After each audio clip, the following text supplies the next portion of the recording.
आसतु बुली जिबा सुमन आउ सप्लेन घर को। तेबे दर्शक बंधु सुमन एबे सप्लेन को विवाह कर सारिबा परे सुमन एबे तांको सासु घरे केमिति अछंती, केमिति समय बिताउछंती, आज आसतु ए वीडियो माध्यम रे सब किछ जानिबा।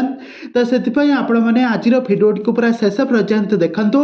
आउ यहा पूर्व जदि आपण माने आम चैनल को सब्सक्राइब करि नांती ताहाले सब्सक्राइब करि पाखर थिबा बेल आइकन को दबाई दियंतु। दर्शक बंधु आपण माने त समस्त जानिथिबे सुमन आउ सप्लेन जोड़ी को तो आपण माने समस्त जानिथिबे। तो सुमन एबे सप्लेन को विवाह कर सारिबा परे एबे सुमन एबे तांको सासु घरे गोटे ओडिया घर बहु भाव में चलुछंती। आ तांको स्वामी सहित गत दिन मानकरे हनीमून ट्रिप रे जाइतिले। आ तांको सहित बहुत सारा स्थान रे एकाठी बुलुथबार नजर आछंती। आ बहुत सारा फोटो वीडियो शेयर करी एबे चर्चार विषय पलटछंती। तांको न्यूज मध्य निया जाउची। आ से बहुत खुशी थिबार नजर आछंती। दीर्घ एते दिनर भल पाइबा परे शेषर आज तांकर सफल होइछि। सफल हेबा परे से एबे बहुत खुशी थिबार नजर आछंती।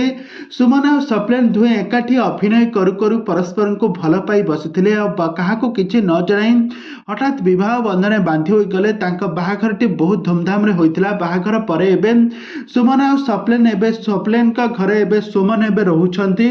आ तांको घरे रही रोसई करथबार नजर आछंती। आ समस्त को बहुत भल पाइबा बहुत सारा मजा मस्ती करी समय बिताउथबार नजर आछंती।